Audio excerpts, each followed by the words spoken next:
Hey everyone, it's Alora. Today I'm here to do my February wrap-up.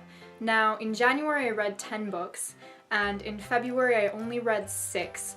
So I'm going to blame it on the fact that we had 3 fewer days in February than we had in January, but really I was just a lot busier in February. School started in the middle of January, and so I've been dealing with college stuff, you know how it is. Anyway, I just want to quickly point out that my lighting is terrible. It's because I just moved. That's also part of the reason why I didn't read as much. Moving is frickin' stressful, guys. Let me just say, moving is a lot of work. So anyway, I'm here in the new place now. I absolutely love it. I just haven't figured out my setup yet, so bear with me.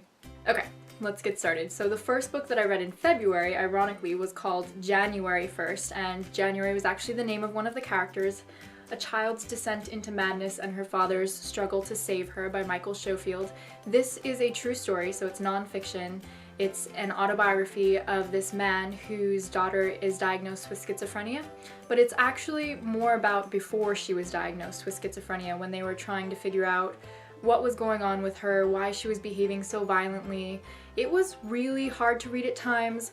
I didn't necessarily love Michael's decisions. However, I do have to say that he was very loyal to January, his daughter, and he always was trying to do what was best for her. He was willing to fight tooth and nail for her, and that was really inspiring to see, just a father's undying, unbelievably strong love for his daughter, despite everything that she was doing to his family, despite the fact that it was kind of tearing their family apart from the inside out. It was, like I said, it was really hard to read. I have a hard time with giving this one a star rating because I didn't love the writing a lot, but it was a very good story. So probably about a 4 out of 5 stars. I think that's what I gave it on Goodreads. But yeah, if you're interested in mental illness, schizophrenia in particular, I would definitely recommend checking this one out. The second book that I finished in February was Siege and Storm by Leigh Bardugo. About damn time, excuse my language, but I have been trying to read this book for a very long time, and I finally got around to it. I actually listened to it on audiobook, so I do have the physical copy, but I also bought it on audio so that I would just read it already. And I did listen to it. I did not love it. I think I gave it a 3 stars. I don't know what it is. I love some of Leigh Bardugo's other work. I really appreciated the Six of Crows duology. This one's not doing it for me. I think what it is that I'm just not connecting with the main character, and I'm just not approving of all of her decisions. Kind of similar to the first book. But obviously this is a fantasy novel that's set in a sort of Russia type place, and it was very atmospheric, but I just didn't love it. After that I read a chunk of a book, and that was The Fate of the Tearling by Erica Johansson. Now this is a fantasy novel. This is the 3rd in a trilogy, so I'm so proud of myself for actually finishing a trilogy. I rarely do that. It's really bad. I'll start lots of series, especially fantasy series, and then I'll just never get around to completing them. But I finally completed it. I don't want to spoil anybody.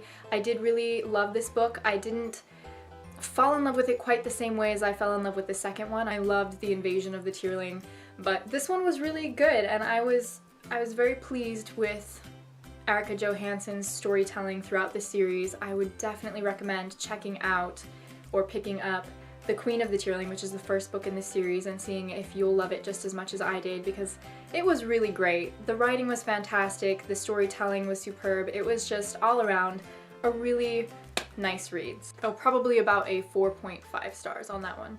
The next book that I picked up is a little bit different, and I didn't actually pick this one up in February. I was part of the way through it in February, but I finally finished it, and that is Eternity. This cookbook is written by Jason Robel. He's very funny. I really enjoy him. It was very well done. As you can see, I have a lot of sticky notes in there for recipes that I'd like to try. I read cookbooks straight through. If you haven't been watching me for very long, then maybe you won't know that, but I absolutely adore cookbooks, and I read them straight through. I read all of the ingredients and the recipes, but what was cool about this one was actually the layout. So let me explain to you.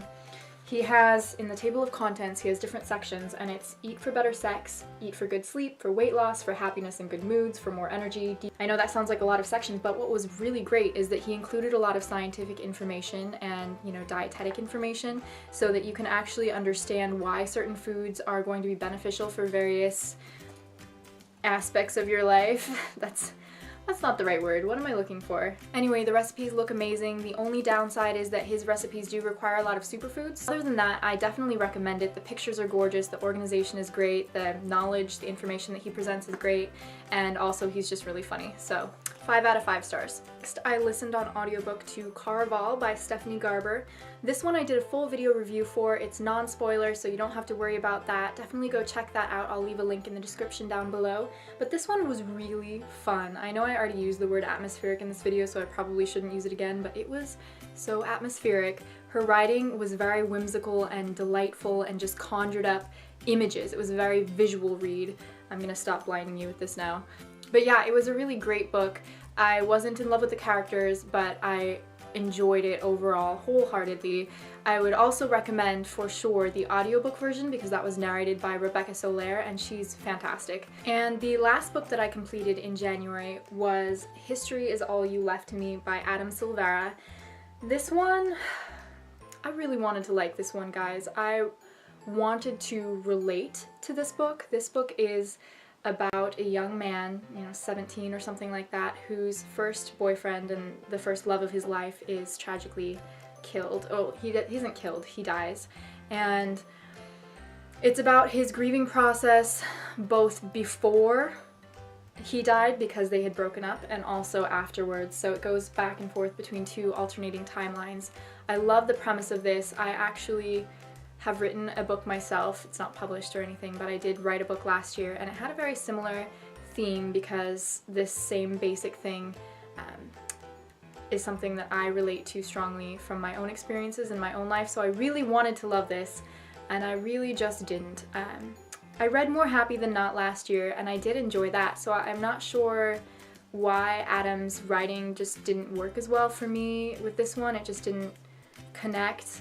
I don't know. I really don't know what to say about it because I gave it a 3 stars. I really didn't like it. I did not enjoy it. It was a struggle for me to get through. But lots of people do love it, so I don't want to dissuade you from reading it. It could just be because I have had a similar experience that I, didn't enjoy the story. It could have brought up negative emotions. I'm not sure. I don't know, I just didn't feel strongly enough about it, I think is what it was. I expected to feel the grief and the sorrow, and I didn't. So yeah, 3 stars. Like I said, I'm not trying to dissuade you from reading it if it sounds like your cup of tea. Adam's writing is definitely more geared towards young men, I would say. Not that women can't read it, or girls, but I think that a lot of teenage boys might relate to this better. So I just want to wrap up this wrap-up with a quick discussion of my February TBR. Yes, I do mean February. So I had 5 books on my February TBR. They were January 1st, The Fate of the Tearling, Siege and Storm, History is All You Left Me, and Salt to the Sea by Ruta Sepetys, which is right here. And I'm in the middle of reading it, so I did start it in February, but I didn't actually end up finishing it. So I'm gonna put that on my March TBR, which will be coming out hopefully tomorrow. So yeah. Hope you guys enjoyed this video. Again, sorry about the weird setup and the lighting. I'll figure it out very soon. Let me know down in the comments below what your favorite book that you read in February was. I would love to hear all about it. Yeah, until next time, stay happy, stay healthy. Bye guys.